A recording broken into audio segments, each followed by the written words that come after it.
আকাশবাণী আগরতলা। স্থানীয় সংবাদ পড়ছি সুমন ভট্টাচার্য। মুখ্যমন্ত্রী অধ্যাপক ডাক্তার মানিক সাহা সংবাদ মাধ্যমে তথ্যনিষ্ঠ ও সঠিক সংবাদ পরিবেশনের উপর গুরুত্ব আরোপ করেছেন।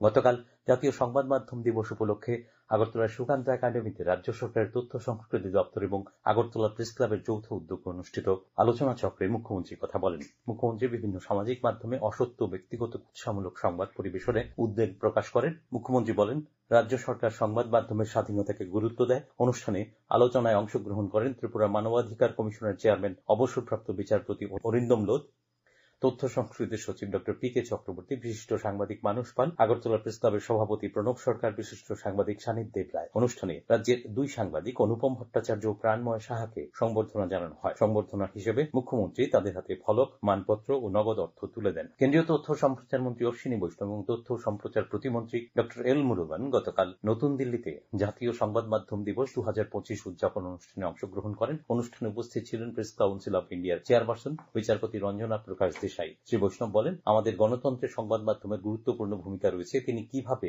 ভুল তথ্য প্রতিরোধ করা যায় এবং সংবাদপত্রের বিশ্বাসযোগ্যতা রক্ষা করা যায় সে ব্যাপারে গুরুত্ব আরোপ করেন। জাতীয় সংবাদ মাধ্যম দিবস উপলক্ষে তিনি সাংবাদিক ও গণমাধ্যমের কর্মীদের অভিনন্দন জানান। উপরাষ্ট্রপতি সিপি রাধাকৃষ্ণন 2047 সালের মধ্যে বিকশিত ভারত গড়ে তোলার জন্য গণমাধ্যমকে জাতি গঠনের অংশ হওয়ার আহ্বান জানিয়েছেন। গতকাল হায়দ্রাবাদে প্রথম রামোজি এক্সিলেন্স অ্যাওয়ার্ড 2025 প্রদান অনুষ্ঠানে তিনি বলেন, ভুল তথ্য এবং সোশ্যাল মিডিয়ার আধিপত্যের যুগে গণমাধ্যমকে অবশ্যই প্রকৃত সনিষ্ঠতা বজায় রাখতে হবে। বড় প্রতিষ্ঠানগুলি শুধুমাত্র বিনিয়োগ নয়, মূল্যবোধ, সততা, উৎকর্ষ এবং নিষ্ঠায় নির্মিত হয় বলে উল্লেখ করেন। পরে উপরাষ্ট্রপতি গ্রামীণ উন্নয়ন এবং বিজ্ঞান ও প্রযুক্তির মতো 7টি ক্ষেত্রে রামোজি এক্সেলেন্স অ্যাওয়ার্ড প্রদান করেন। এর আগে তেলেঙ্গানার রাজ্যপাল জিষ্ণু দেববর্মা হায়দ্রাবাদের রাজভবনে উপরাষ্ট্রপতির সম্মানে একটি আনুষ্ঠানিক সংবর্ধনা আয়োজন করেন। জাতীয় তদন্তকারী সংস্থা এনআইএ লালকেল্লার গাড়ি বিস্ফোরণ মামলায় দিল্লি থেকে আমির রশিদ আলী নামে এক কাশ্মীরি বাসিন্দাকে গ্রেপ্তার করেছে। সংস্থার মতে আমির রশিদ আত্মঘাতী বোমা হামলাকারী উমর নবীর সঙ্গে সন্ত্রাসী হামলা চালানোর ষড়যন্ত্র করেছিলেন, যেখানে 10 জন নিরীহ মানুষ প্রাণ হারান এবং প্রায় 25 জন আহত হন। এনআইএ জানিয়েছে, হামলায় জড়িত গাড়িটি তার নামে নিবন্ধন করা ছিল। সন্ত্রাস বিরোধী সংস্থা নবীর মালিকানাধীন আরেকটি গাড়িও বাজেয়াপ্ত করেছে।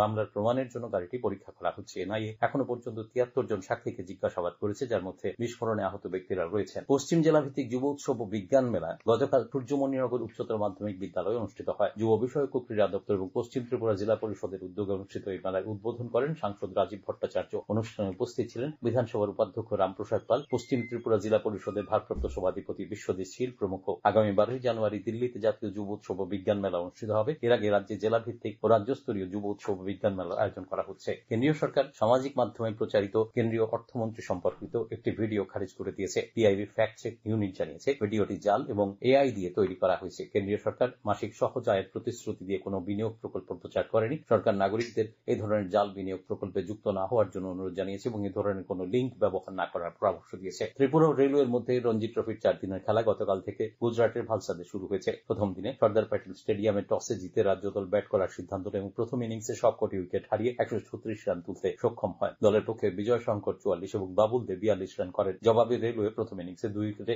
149 রান হাতে নিয়ে আজ দ্বিতীয় দিনের খেলা শুরু করবে। ত্রিপুরা ও হরিয়ানার মধ্যে কোচবিহার ট্রফি অনূর্ধ্ব 19 বছরের ক্রিকেটের 4 দিনের খেলা গতকাল থেকে আগরতলায় শুরু হয়েছে। এমবিবি স্টেডিয়ামে টসে জিতে রাজ্য দল প্রথমে ফিল্ডিং করার সিদ্ধান্ত নেয়। ব্যাট করতে নেমে সফরকারী হরিয়ানা প্রথম ইনিংসে সবকটি উইকেট হারিয়ে 172 রান সংগ্রহ করে। জবাবে খেলতে নেমে রাজ্য দল প্রথম ইনিংসে দিনের শেষে 3 উইকেটে 59 রান তোলে। আজ আকাশ আংশিক মেঘাচ্ছন্ন থাকবে। সকালে হালকা কুয়াশা পড়েছে। আজ দিনের সর্বোচ্চ তাপমাত্রা 30 ডিগ্রি সেলসিয়াসের কাছাকাছি থাকতে পারে। আজ ভোরে সর্বনিম্ন তাপমাত্রা ছিল 17.4 ডিগ্রি সেলসিয়াস। স্থানীয় সংবাদ এখনকার মতো শেষ হলো। পরবর্তী বাংলা স্থানীয় সংবাদ প্রচারিত হবে সন্ধ্যে 7টা বেজে